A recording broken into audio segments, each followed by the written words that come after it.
Right now, everybody's worried about getting a job of some sort or making sure they have their own. But imagine having your dream job and getting paid to do what you actually love doing, which is kind of what we sometimes think we get to do. Yeah, we get paid for doing what we love to do, but it's not something that everybody in the workforce gets to do. And now you have this big recession, and people are trying to figure out, reevaluating what they do, how to make money doing what you like. Gary Vaynerchuk's his glass is half full. He grew his love for wine into a booming business. He's the host of WineLibraryTV.com and the author of the forthcoming book, Crush It!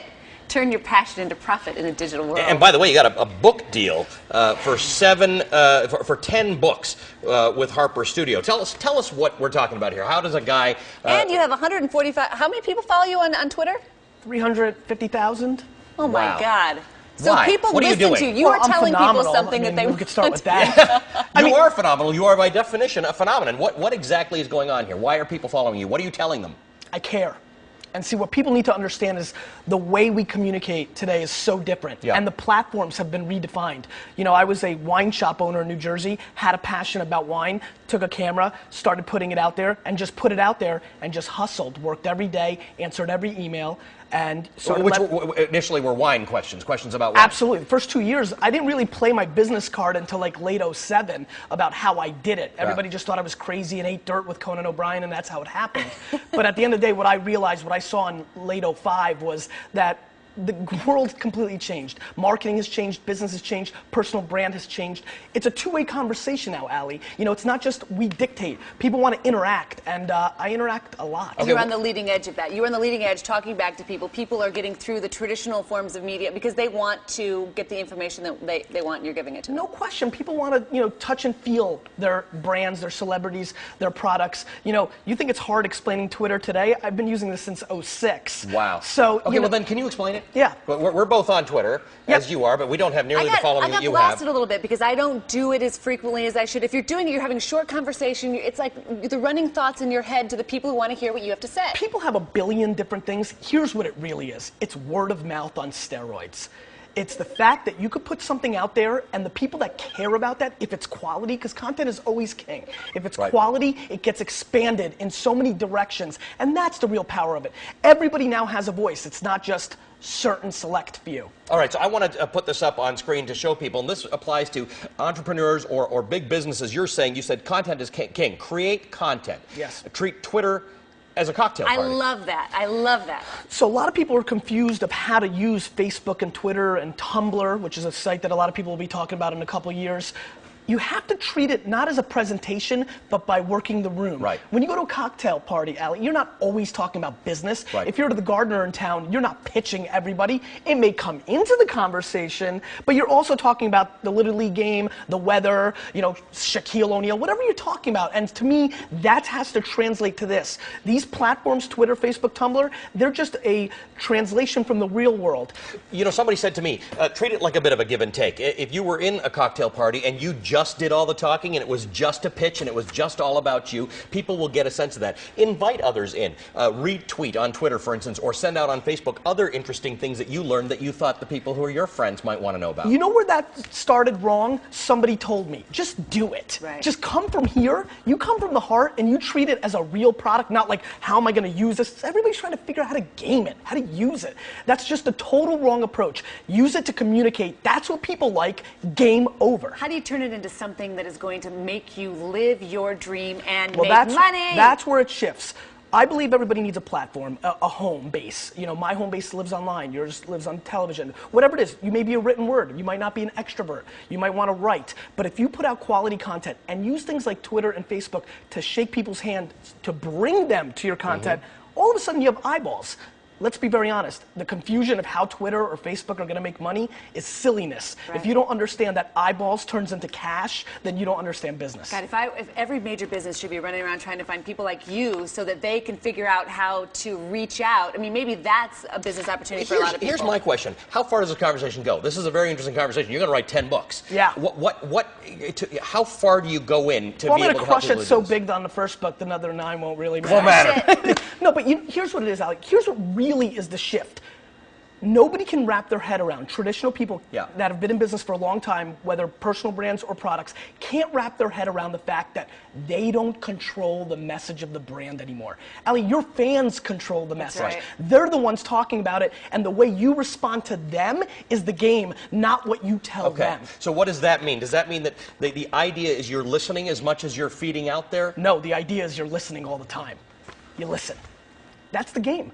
Everybody wants to talk, but it's about listening. It's about caring, and most of all, you have to have the chops. If I didn't know anything about wine, it wouldn't matter if I knew how to leverage all this, because when they watched a show or two, they're like, that guy's full of crap. So you've and got to and leverage that's where you know something what you're you good know and you love Yeah. and what you're good at. And that's right. where it gets really interesting. If you're working a 9 to 5, and really where the book's going is, you know, those after hours, start talking about gardening, or if you love, you know, curling, I don't know, whatever your passion is, talk about that, live in the communities that talk about it, use search.twitter to find people talking about it, and really get in there. And one thing we know is these niche, all this technology brings all of the niche people together so that you find that there might be just a few people who like what you like, But you then can find if them, you, and you can have a conversation. There are millions of people out there that love the Smurfs. Right. I mean, you can make $70,000 a year talking about the Smurfs.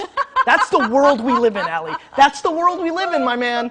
So, I mean, to me, that's fascinating and exciting. But the reality is here, you are talking, whether it's Smurfs or it's wine or it's gardening or it's curling, you're talking about things that are hobbies that may not have paid you anything in the past, but that you can now find an interested group. I'm still, make the connection for I'll me make as the to how connection. I make money on this. If I am talking about cereal, and I review cereal every single day, and 45,000 people a day start watching that because the content is good, it's silly, it's interesting, it goes viral, well, let me promise you something. If you don't think every cereal producer in the world is going to start sending you emails, I get emails now from every glass maker, from bottled, I'm getting offered thousands of dollars a week to put a bottled water on my table, product placement.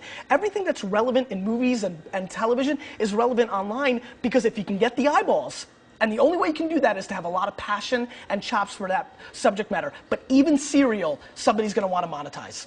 Wow, that's really incredible interesting. stuff. How do you make? I need the show to end right now so I can go and start getting online and doing all this stuff. I know, it's incredible. What about for the kids who are graduating from college right now? I mean, you know, and So lucky.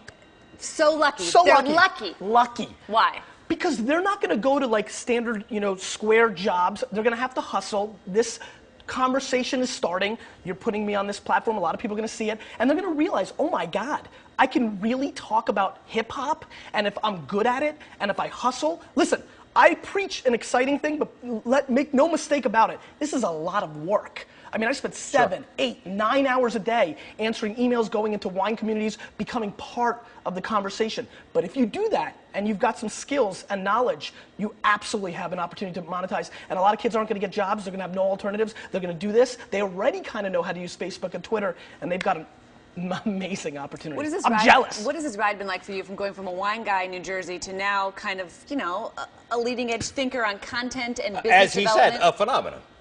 You know, I want to buy the New York Jets. Nice, So nice. I don't really think about what's happening right now. I think about where I'm going. And by the way, that's a big factor in all this. It's not about what's happening right now. Twitter and Facebook are tools. Twitter and Facebook are markers and crayons. Right. They're a fax machine. It's the fact that we're changing, and the platform, the internet that we know is 14 years old. Right. People are underestimating how powerful the global platform is. This is fantastic. Thank this you. Is very exciting. And when you're out tweeting, just ask a few people to join us. You got it. You and I are going to have to kick it up on I Twitter. know. Well, wait. Okay. I So mean, I'm embarrassed after tell this. us how to kick it up a little What bit. do we because- tweet? Okay, after this discussion, we're going to go and tweet. And what are we telling? We're telling them that you're Once interesting. again, you're missing the point, and I'm not joking. Okay. Go to search.twitter Yeah. and search your names, see what people want from you, and give it to them. All right. They say, Ali, what's your favorite sport? Soccer. I mean, I don't know, I made that up. But you know what I mean? I mean, that's what you want. I was waiting for a second curling joke because I'm Canadian. They don't want you to tell them. Right. They want you to interact. All right, we're going to do it. That's our work for today. We're going to be answering a lot of questions for you. Gary, This man has changed my life. fascinating. Thank you for being with us. We wish you the best of luck, and we're going to you. follow what you're doing. Gary Vaynerchuk is the host of WineLibraryTV.com, and he is. How do you get you on Twitter? Gary V. Garrvee. Double E's. It takes a lot to have that many followers on Twitter, and it also takes a lot to get a 10-book deal. I mean, you're saying something that people want to hear, and so... I have the chops. I'm not scared. I mean, I really know what I'm doing. I'm consulting for a lot of Fortune 500 companies. This is not a joke. People think it's silly. People don't get it. They want to make fun of it because they don't understand. This game is changing, and if you're not on board, you're going to lose. Yeah. All right, I'm convinced. Gary V. Got it. Thanks, Gary. All right, babies. Babies everywhere. The worse the economy gets, frankly, the more babies. We're obsessed with the babies, the famous, and here's a twist. We're making people famous for having babies.